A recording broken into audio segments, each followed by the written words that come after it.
Lectura del Santo Evangelio según San Marcos.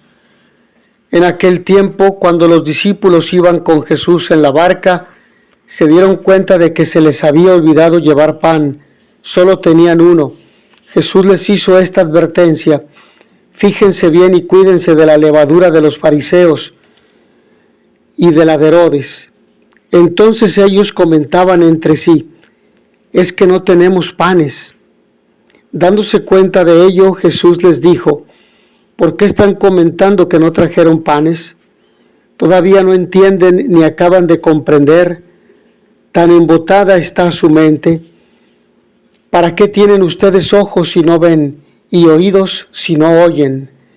¿No recuerdan cuántos canastos de sobra recogieron cuando repartí 5 panes entre 5,000 hombres?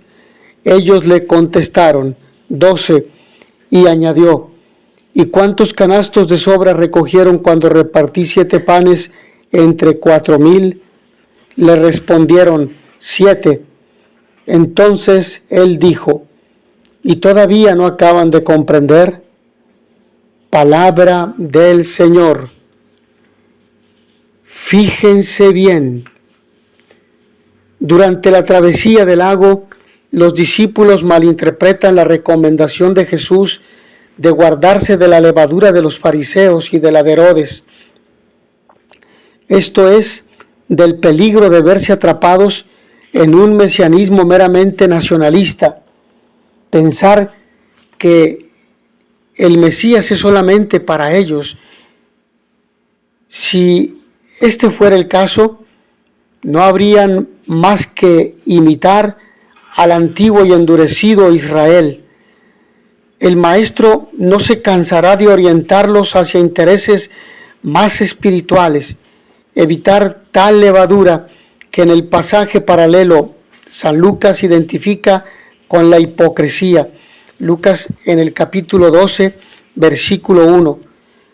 Ha de venir efectivamente antes que la búsqueda del pan puramente terreno y material. ¿No han entendido? Tan torpes son. En estos días hemos leído el relato evangélico de la multiplicación de los panes. A continuación, ayer, los fariseos piden un signo cuando acaban de presenciar uno. Este rechazo obstinado ha impresionado a Jesús sin examinar sus palabras y acciones, sin ni siquiera ponerse a pensar si no estaría Dios por medio. Por ello están ciegos y Jesús ve acercarse su hora.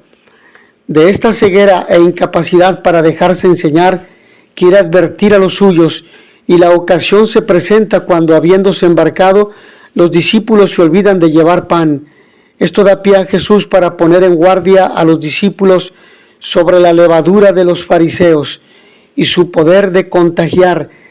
Los judíos consideraban la levadura como principio simbólico de corrupción. De ahí que la Pascua debía celebrarse con panes ácimos, sin levadura. Les avisa del peligro de falsas esperanzas mesiánicas de tipo temporal y triunfalista, pero los discípulos están tan sumergidos en los pensamientos terrenos y cotidianos que no entienden ni de lejos lo que les quiere decir, y piensan que les habla de la falta de pan en la barca. Es que no podía solucionar su problema aquel que había alimentado a una multitud con 5 panes.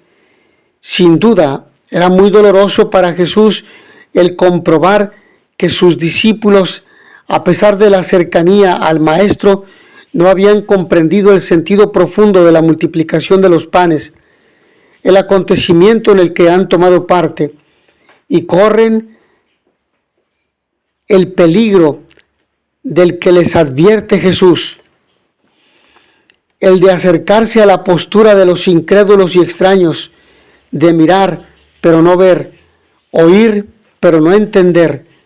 Los hombres de hoy continúan exigiendo signos y prodigios de Cristo.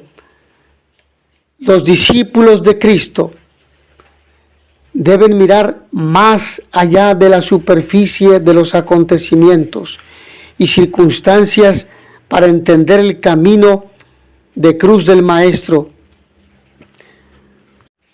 Por ello, es importante que los hombres de hoy no se queden solamente en la búsqueda de lo externo, exigiendo signos y prodigios y un evangelio domesticado y adaptado a la moda del momento.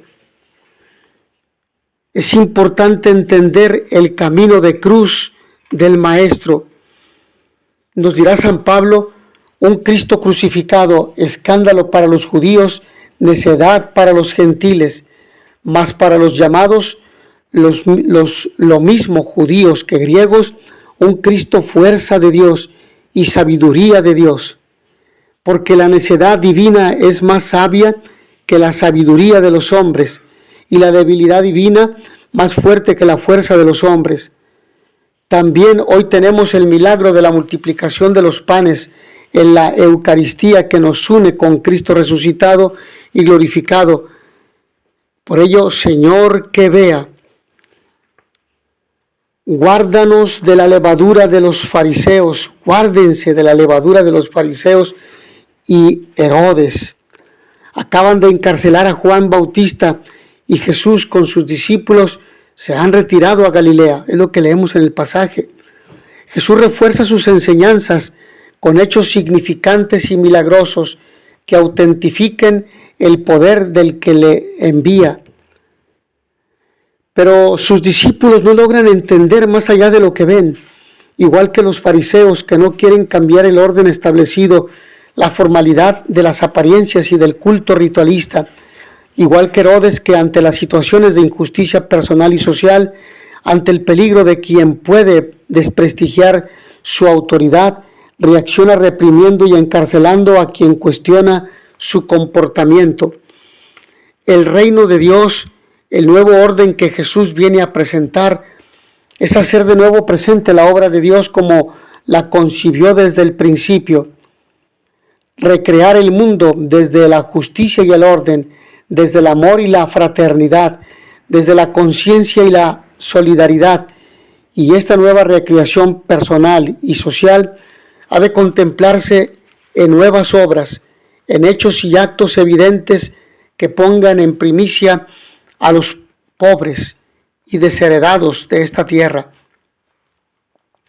Actos salvíficos que rescaten a los pecadores y perdidos de la gracia divina y los recuperen para la causa de Dios, que es amor misericordioso. Aún no entienden que Dios se ha hecho presente a través de Jesús para remediar nuestros males y dar sentido a nuestra vida en una nueva creación, en la instauración del reino de Dios, que es tarea para todos nosotros. Este es el reto al que nos invita Jesús, a poner en marcha esta nueva forma de vivir. Ni la justificación de los fariseos con sus escrupulosos cumplimientos religiosos, ni la hipocresía de Herodes, salvaguardando un estatus social injusto y desigual, son acordes con el mensaje salvífico. Solo el amor desinteresado, el afán por la verdad y la justicia, el empeño en y con los más necesitados y oprimidos puede recrear la gran fraternidad de los hijos de Dios. Por ello, al ver el Señor que en la tierra crecía siempre el mal, lo que hemos escuchado en la primera lectura de este día, que es algo frecuente en muchas culturas de Oriente Medio, el diluvio universal, la descripción narra la forma antropomórfica, la reacción de Dios ante el mal de los hombres. Hay que tener en cuenta que las expresiones que se usan no se pueden tomar al pie de la letra, pero el mal es real y el maligno también. Y no solamente es un problema de antaño, es un problema de nuestra sociedad contemporánea. No puede ser. Dios es la perfección misma y el arrepentimiento no tiene sentido en él. Por ello, el hombre destructor de la creación, lo que contraviene la creación de Dios, es el hombre que, como recuerda el Papa Francisco, es capaz de destruir todo lo que Dios ha hecho. El hombre parece ser más poderoso que Dios. Así al menos es la pretensión humana, porque es capaz de destruir las cosas buenas que Él ha hecho. El relato nos dice que la maldad del hombre crecía sobre la tierra. Es la realidad del mal que a lo largo de la historia destruye con su presencia el orden establecido por Dios. Ante la existencia del mal, el narrador quiere destacar algo importante. El mal tiene consecuencias que se dan en la creación.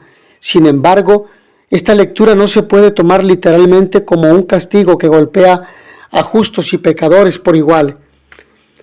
La intención divina, como tantas veces en la historia, es recrear el mundo, renovar la faz de la tierra pese a la reiteración del mal de los hombres. Pero concluyamos sintetizando la liturgia de la palabra del día de hoy. La misericordia infinita de Dios. Es interesante destacar cómo a pesar de tanto mal siempre hay un resto, un pequeño grupo representado por Noé y los suyos, que permanece fiel y rechaza el mal, respondiendo así a la llamada de Dios. De ese resto se vale Dios para llevar a cabo ese restaurar la creación y establecer una nueva alianza con los hombres. Una vez más percibimos la bondad y la misericordia de Dios. No deja al hombre perdido en la noche del mal, le devuelve su primera condición a través de su gracia. Por ello, estén atentos. La narración, aparte de un hecho sin importancia, los discípulos se han olvidado de llevar pan suficiente para el grupo, solo llevan uno.